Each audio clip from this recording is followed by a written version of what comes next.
शिक्षकांचा संप असल्याने आम्हाला शाळेला सुट्टी होती. मी माझ्या आजोबांसोबत रानात पिकांना पाणी द्यायला गेलो होतो. पाणी देऊन झाल्यावर जेवायला बसताना माझ्या मनात विचार आला की आयुष्यभर शेतीत काम केलेल्या माझ्या आजोबांनी कधी संप केला असेल का? या प्रश्नाने सुरू झालेले माझे विचारचक्र शेतकरी संपावर गेले तर या कल्पनेवर येऊन थांबले. शेतकरी जमिनीला कसून अन्नधान्य निर्मिती करत असतो. हेच अन्न संपूर्ण देशवासियांची भूक भागवत असते.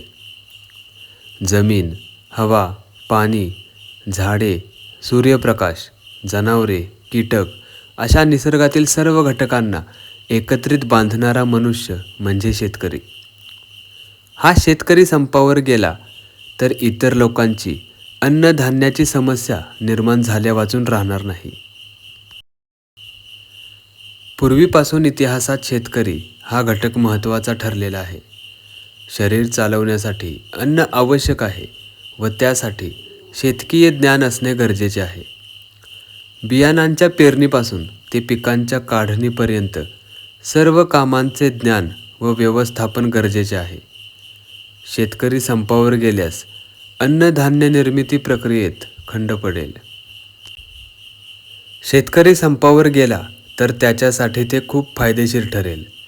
त्याच्या मागण्या पूर्ण होतील न होतील, परंतु तो स्वतः कष्ट करण्यापासून वाचेल आणि त्याचे जीवन आरामदायक होईल. परंतु शेतीवर आधारित इतर घटक जसे की पाळीव जनावरे, जमीन, पाणी या घटकांचे नुकसान होईल. तसेच शेतीवर आधारित बहुतांश सण समारंभ कायमचे बंद होतील. भारतात पाळीव प्राण्यांना आणि झाडांना अनन्यसाधारण महत्त्व आहे. शेतकरी संपावर गेल्यास गाय, बैल, शेळ्या, कुत्री, कोंबड्या यांची निगा कोण राखणार? अन्नधान्य नसल्याने मनुष्य आणि हिंस्र प्राणी त्यांना मारून खाऊन टाकतील. म्हणजेच फक्त शेतकरी नसल्याने निसर्गाचे चक्र आणि सजीवांचा ताळमेळ बिघडण्याची शक्यता आहे. भारत हा कृषीप्रधान देश समजला जातो.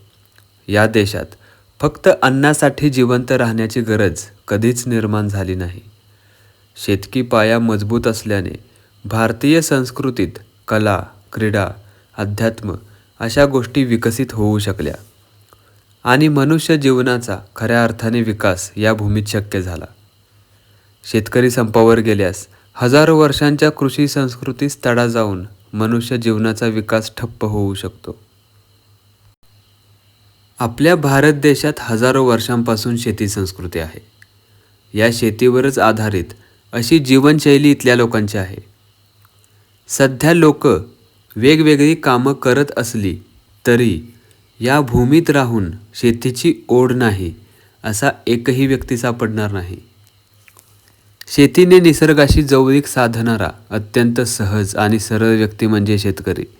असा शेतकरी संपावर जाणे हा विचारच नकोसा वाटतो.